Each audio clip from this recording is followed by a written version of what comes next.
So the DSS is now holding him on. But what about the people that fomented trouble? I keep referring to Lagos here. What about people that threatened ethnic bigotry in Lagos against the Igbos? The DSS, whenever they pick them up. So some people that talk about Machukudi, whenever they pick them up. In fact, the police came out to defend them. So this selective justice. So guys, it's going to be a very powerful face-off between Tinubu and the North as Tinubu moves to use EFCC against Professor Yusuf. We all know that Professor Yusuf has been a very strong critic of the Tinubu's government. He even started it during the time of Buhari. He didn't spare Buhari, even though he comes from the same state with Buhari, but he was always there dragging Buhari. And now that Tinubu took over, he has also, not given Tinubu any breathing space. He has always called him out because of what he thinks is like, not taking good care of the North. Now the EFCC is dragging him. Guess for what?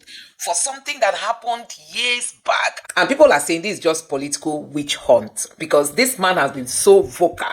And we know that the Tinubu's government will not want to allow people who are vocal, to be there, especially ahead of 2027, because they are also going to dent him and paint him black. So possibly that is why this cracking down of critic is one of the methods they are using at the moment. Now the EFCC has gone in to start squeezing him again. Don't forget that Tinubu's wife came out to say that, Remi Tinubu, came out to say that she was the one that prevented the EFCC from prosecuting the former Speaker of Lagos House of Assembly. And you just keep wondering, does it mean these politicians are the ones deciding who the EFCC should prosecute and who the EFCC should spare? Don't forget that when Tinubu took over office, Nigerians were urging him to go after those who stole under Buhari's government. People wanted Tinubu to recover some of the missing funds that went missing under Buhari's administration. But guess what? Tinubu became quiet because he knew that we hurt his political ambition for second term. Now, they are now deciding on who to go after and who not to go after. So, billions. So, guys, a whole lot is happening in this country. Sometimes you just keep wondering if Nigeria can ever, free itself from what is happening in this country. Let me know your thoughts. Please don't forget to subscribe to my channel. Now, take a look at this. As former Vice President Atiku Abubakar has reacted to the arrest of Professor Usman Yusuf, a former Executive Secretary of the National Health Insurance Scheme, who was arrested on Wednesday by the Economic and Financial Crimes Commission for alleged corruption involving budget inflation to the tune of 3.7 billion naira and awarding contracts to family members. The Federal Capital Territory High Court in Kuje deferred his arraignment to February 3rd, 2025. Let's take Atiku Abubakar's tweet. Atiku wrote, "When I made the clarion call that Tinubu and the APC were devoting their energies to the systematic harassment, intimidation, and dismantling of the opposition, all in service of their grand design for a one-party autocracy, I became the target of vicious attacks. The arrest and baseless persecution of Omoyele Sowore is the latest chapter in this unrelenting campaign.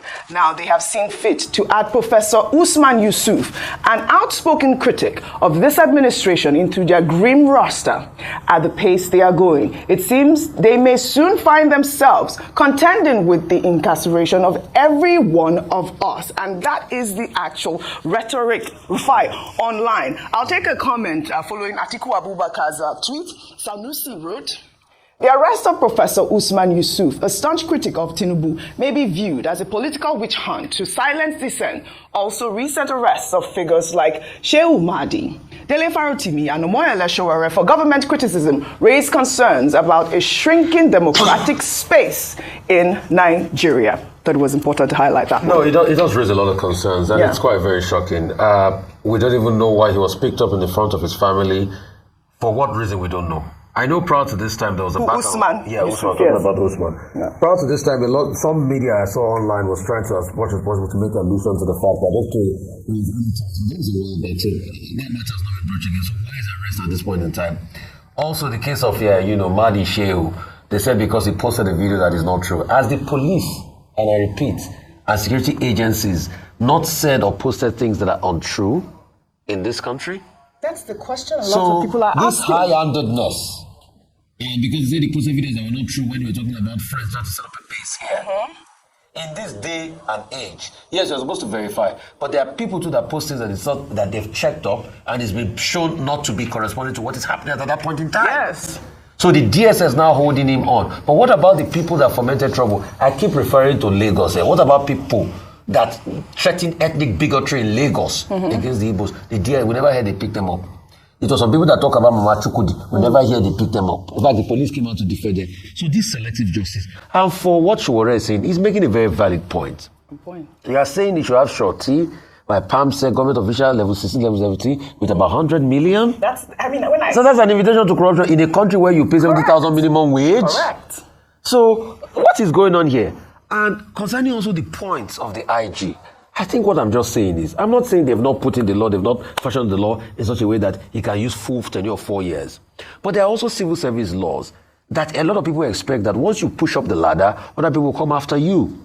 So, and like I asked today, if the IG in good conscience is saying, okay, my tenure is 4 years, if he was in the shoes of the DIGs now, that they think they will naturally fall in line, that's of Frank Oban, a couple of other DIGs. Yes. And he saw he's seen because of tenure elongation is never going to be IG. How would he feel? It's just a question of conscience I'm asking. Yeah. How would he personally himself feel? Yeah. And this is the bone of contention. Although the police forces, the police spokesmen have come out to clarify that his tenure has been elongated. Yes. We've taken that. Correct. But how would he feel if he's been put in that position? Correct. That's just what I'm asking. Correct. Dr. Bati, Ayo made the point yesterday about the overhaul of the Cybercrime Act. Only yesterday, we took the story of Charles and Muyiwa Adejobi had said something about, it's because Charles accused the IG of budget padding. And what the comment Rufai made about, have people not lied? People in public office, have they not lied? And have they not posted these things online? If they believe it is a lie, why detain these individuals for so long? Charge them to court and, have a better process instead of it seeming like some sort of clampdown. Okay, every accused person has the right under the Constitution to fair hearing. Sections 35 and 36. Where you abuse the rights of persons to fair hearing, yes, the public can legitimately complain. Yes. As for the issue about the Cybercrime Act, I said, where there have been abuses, you can push for amendment. But to say in an illiterate manner that it should be abolished, that's not how the process works. Because you cannot abolish a law by fiat. It will still have to go through a legislative process. To the main issues this morning, one, Showore is right. You recall that when you first brought this Showore matter, I said it was right in the sense that he said, you will not allow the administrative bail by the police. And I quoted Dasuki versus DGSSS, a 2020 case determined by Ada JCA, in which he stated exactly the same thing that Showore has repeated. So Showore must have been properly advised by his lawyers. And I quoted Femi Falana SAN, who had also pushed that line. But the court bail is superior to the administrative bail. No, now he has been given a bail, 10 million and all of that. Well, the matter is before the court, as it were. As for the Attorney General of the Federation, which I keep saying is the only position that is recognized in the Constitution of Nigeria, apart from the position of special advisors, 22 special advisors that the president is constitutionally allowed to employ. Now, what the Attorney General of the Federation, who is the Chief Law Officer of the Federation, is saying, is that the position of Egbetokun is lawful and legal. And he based his position on Section 7 sub 6 of the Police Act as amended. What the civil service rule says is that, you must retire if you get to the age of 60 or you have done 35 years in service, whichever comes first. But in this particular case, the Chief Law Officer of the Federation says is validly there in the light of the amendment to Section 7 sub 6 of the Police Act. So it's not a thing to be emotional about. That's the thing about that. And then what was the other story about Professor Usman Yusuf? Professor Usman Yusuf is a noted critic of this government. Yes. However, in 2019, he was relieved of his position as the Executive Secretary of the NHIS, the National Health Insurance Scheme, the Professor of Hematology and Oncology. At that time, the Federal Ministry of Information was investigating something about expenditures of about 919 million. And at the end of it, they recommended to the Buhari administration that he should be relieved of his position, and that was what happened. Now, in 2018, EFCC is saying a petition had been submitted against him in terms of the management of funds. Now, EFCC in 2025 is now going after him. Now, the question has been raised, why now? Why now? Well, the thing is that in law, there is no statute of limitation on fraud in Nigeria. Mm-hmm. So if you commit fraud 50, 20 years ago, they can come out after you in the future. However, the question is about why now, which common sense would raise those questions. Is he now being arrested because he's very critical of government, particularly on the issue of banditry and insurgency and the rights of the people of the North? Absolutely. Is he being targeted because he's vocal?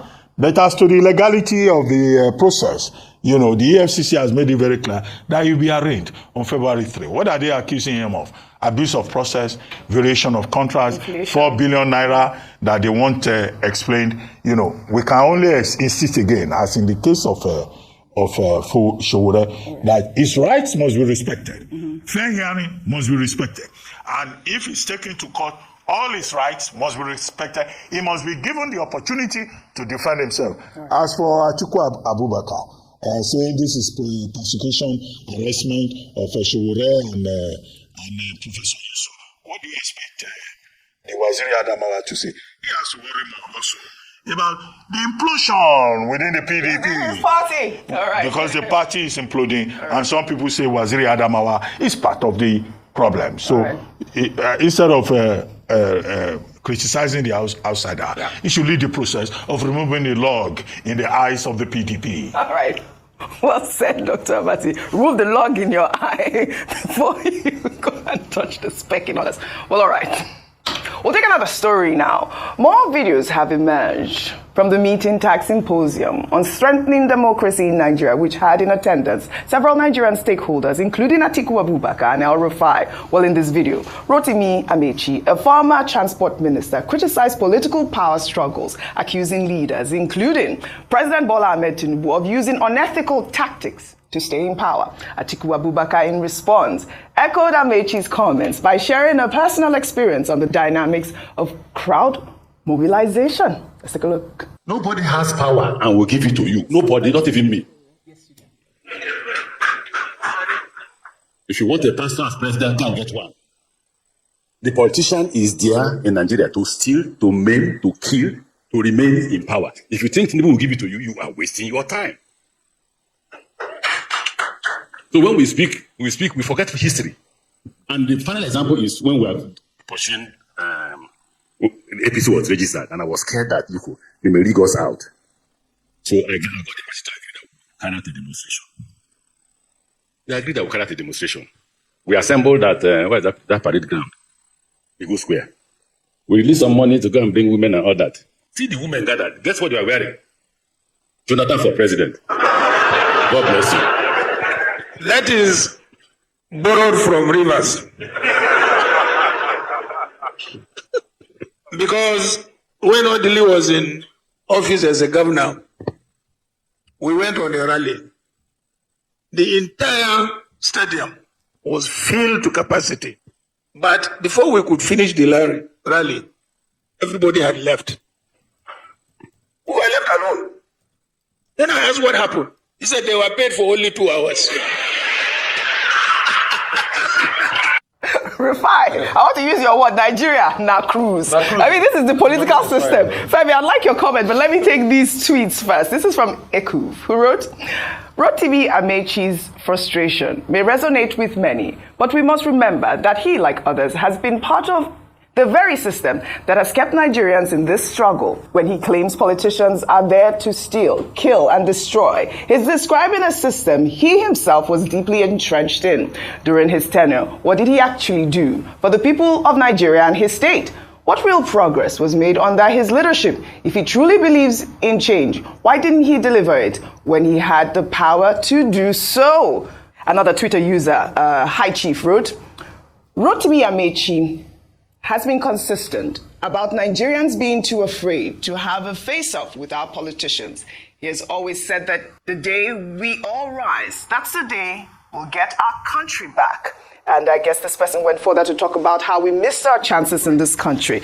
Go ahead with selecting great leaders. Okay, so I think ultimately it's unfair that a politician or someone who has left power can now not criticize, because then people can say, well, you, as we've heard in those tweets, well, you were also a part of that system. But I would like to hear if he had in fact stolen or killed anybody. That's what I'd like to hear, if that's really the conversation here. That being said, the thing that jumped out at me is that he's speaking very, very serious about very serious things. And I didn't like the fact that people were laughing. I know they weren't laughing at him, they're just laughing at, as you guys say, Nigeria being a cruise. But this is very, very sad and a very serious situation here. But yes, he is a politician who has had extensive power at the state and at the federal level. And I think there is still some legitimate questions that can be raised. Would you say this if you were still in power? Would you have this criticism about the state of politics in Nigeria if you still were at the helm of power as you've had previously? That doesn't mean that the points that he's making is invalid, because he's making very valid points here, but sometimes the messenger can be crowded, the message can be overshadowed by the messenger. So yeah, absolutely. But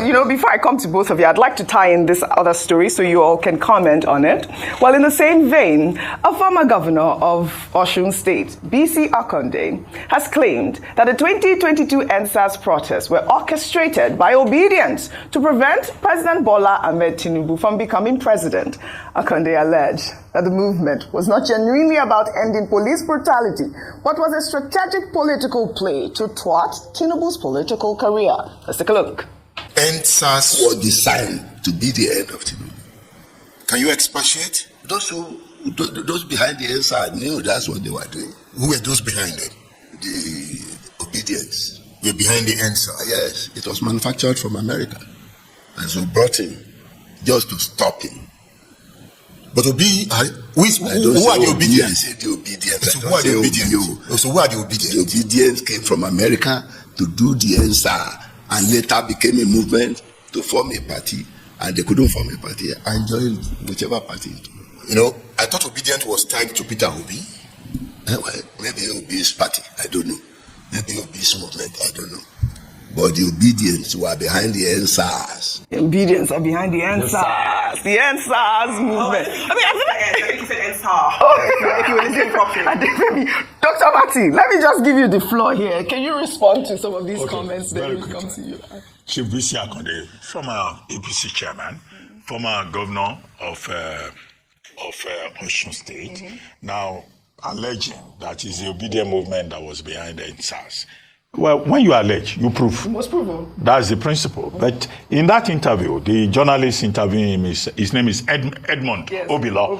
Yeah. Right. Edmond didn't ask him, does he have any proof? So it's not enough to just make an allegation that it's obedience that were behind the NSAS. We were all here. We all analyzed hashtag NSAS. It was a protest by Nigerian youths, and it didn't have a tag of obedience, who were saying that police brutality must end. And part of their demands included improving the conditions, the welfare of policemen. The matter may have gone out of hand, but I think it will amount to unnecessary labeling and persecution to say that, it was a political thing. But of course, Chief BC Akande is an ally of President Tinubu. The summum bonum of what he was saying is that, people are fighting Tinubu, and each time they fail him, they failed. Each time they fight him, they fail. Yeah. I don't think that, the allegation is standing on terra fauna. It's not strong enough. Right. The other issue, Rotimi Amici, that you said was speaking, and you showed the video. Now, if you look at that event, conference, seminar, whatever, on strengthening democracy in Nigeria, that was the same place where Atiku Abubakar made the statement. That was the same place where Nasir El-Rufai made the statement, and then Rotimi Amici, a congregation of yesterday's people. And then the question that you ask, I once wrote an article about yesterday's men. People are very supportive of government when they are in government. Yeah. Now, once they leave government, they become critics. They become, very articulate about what is wrong in government. That is why the question is, if they are back in government, the moral question is, would they say the same thing? But as for what Governor, former Minister Rotimi Amici said, I think he's on point look at the flip side. This is a man who started his career as a back career for Dr. Peter Odili as a PA who was running errands. I think he became chairman of a local government. He became a speaker of the House of Assembly. He became governor. He became minister. So he has had a long career and a rich career in politics. So you should know that no politician would hold power and willingly give it to you. The only person who has done that in this country, who willingly relinquish power, is President Goodluck Jonathan, who is a Christian, who is a man of God, who is a man of conscience. No other leader that we have seen around here will come and say, well, I don't want you to shed blood. Come and take power from me. Definitely, in politics, it's about strategy. The man with the better strategy wins. It's not everybody that will come and say, oh, if the people have spoken, I will give you power. I agree with him. I don't think President Tinubu and his strategies will fold their arms and say, Atiku wants power, let us give it to him. Peter Obi wants power, let us allow him. No, it's only people who still believe in Christian values, like President Jonathan, who do that. All right.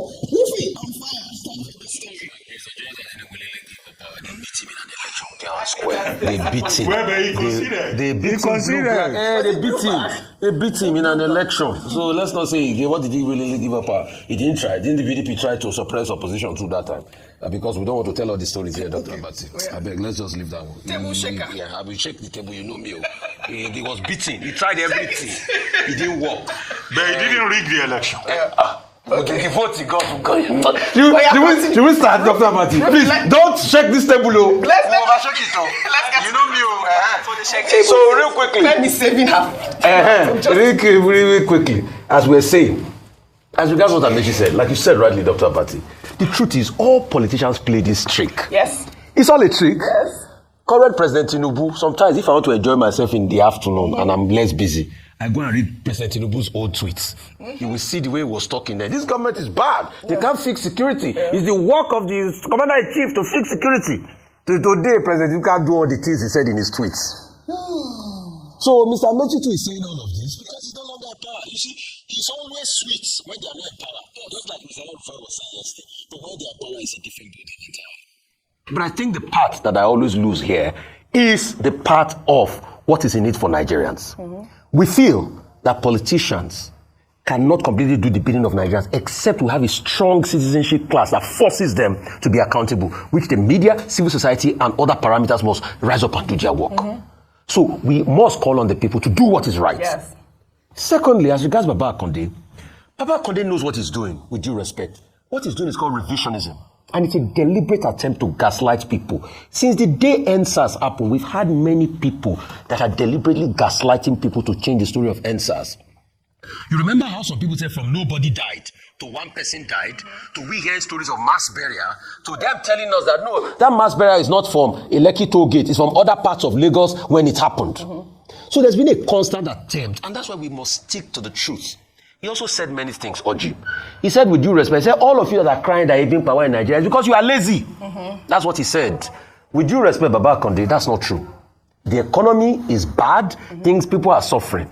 He said, oh, I will put one seed of corn into the ground. You give me 1,000 seed in 3 months. In that 3 months, Baba Konde, what will people be eating? Is it air? He said, even Edmond Obilo, my friend and my fellow colleague, he said, you come and take tomato in his farm in Elao or go and planting everything. So, Baba Konde, with due respect, is it that tomato that all of us suffering and hungry Nigerians are going to eat? All right. Baba Konde, Tinubu is your man, but let's try to state the truth at all times. All right. That interview was not a good one. All right.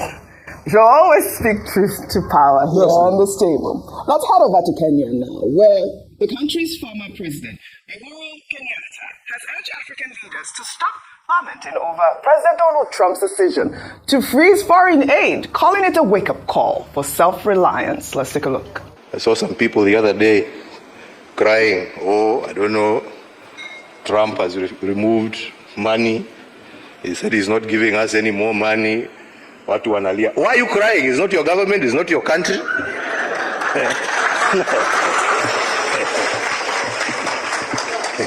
He has no reason to give you anything. I mean, you don't pay taxes in America. He is appealing to his people. Shauri yenu bwana. This is a wake-up call for you to say, okay, what are we going to do to help ourselves? Instead of crying, to jiulize, what are we going to do? Haya ametoa hiyo pesa, sasa tutafanya namna gani jameni? What are we going to do? Yeah? To support ourselves. And if I think he is on point. Why are you crying? I actually believe it. But this has been, online since Tuesday. He spoke at the East African Region Global Health Summit in Mombasa. Yes. But I thought that his, his statement there was quite apt. The fact that, we have to start thinking about how we can be self-reliant as Africans, really quickly. Valid point, yes. Absolutely. I mean, earlier this week, we do know that President Trump had come with this whole freezing of foreign and federal assets. And so that's why it reverberated around the world. And this is what we're talking about when we say what this Trump presidency means for Africa, means for the developing world. I do agree with the former Kenyan president. I do think that sometimes this is also an example of the hypocrisy. When you were president, what were your relations like when it comes to foreign aid? Did you reject them because you wanted to be an example of this self-sufficiency that you're talking about? Had this been Mahama saying that, I would accept it a bit more, because the first time John Mahama was president of Ghana, he made it very clear that when it came to the IMF, Ghana were going to go it alone. Whether or not that was the right decision, he did use his mantle at that time to talk about how he wanted his country to be independent of International Monetary Fund and different institutions like that. So, I mean, I did actually appreciate his comments, really. I mean, just talking about even all of the happenings around with Donald Trump, talking about even yesterday when he gave that statement about the helicopter crash, that broke my heart. Talking about DI and all of that, are not as mentally agile, who were working as air traffic controllers. Right. It's just things that are completely unfounded. I put safety first. Obama, Biden, and the Democrats put policy first. And they put politics at a level that nobody's ever seen, because this was the lowest level. Their policy was horrible, and their politics was even worse. My administration will set the highest possible bar for aviation safety. We have to have our smartest people. It doesn't matter what they look like, how they speak, who they are. It matters intellect, talent, the word talent. They have to be talented, naturally talented geniuses. You can't have regular people doing that job. They won't be able to do it. But we'll restore faith in American air travel. The FAA is actively recruiting workers who suffer severe intellectual disabilities, psychiatric problems, and other mental and physical conditions under a diversity and inclusion hiring initiative spelled out on the agency's website. Can you imagine? It's just an example of the danger that is associated with the Trump presidency. I mean, some of the things Trump has done is like, withdrawing the HIV treatment, or of course the immigration, the HIV treatment in Africa. And I think that's about what he was referring to as well in there. But I mean, good point. Africa, we have to find a way to be self-reliant, really. Well, before we end what's trending today, let's highlight Maxwell Chikumbutso, a Zimbabwean inventor who developed one of the world's first self-powering vehicles and motorbikes that runs on radio waves in our Good News report.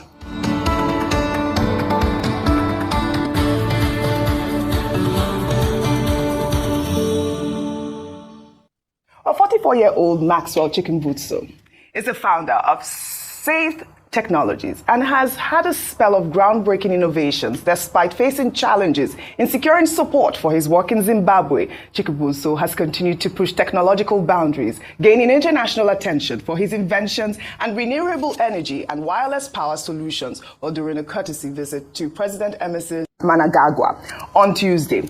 He showcased his self-sustaining vehicles and motorbikes. The president praised the innovation, calling it proof that Zimbabweans can lead technological advancement. Let's take a look. He's so gifted, you wouldn't believe it. When he first came to talk to me, I thought he had some, didn't they hold wires? In his head, but I now know that it's well connected. So they wanted to arrest him for changing physics. Yes. Even when we tried to file a patent, they said we were violating the natural laws of physics. So it's not an industrial applicable. We decided to take the trade secret route after that. So with this car, you can also use it to power your house. It is a moving generator. When you drive from work back to your home, you can connect your power cable, then you can power your house.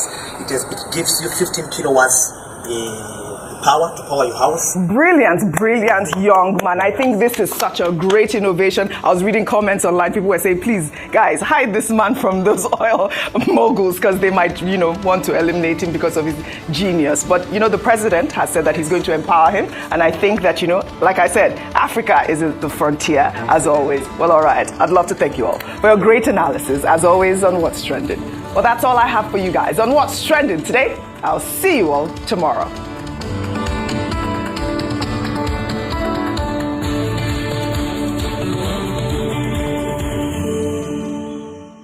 So guys, I don't know what you make of all this happening in our political space in Nigeria.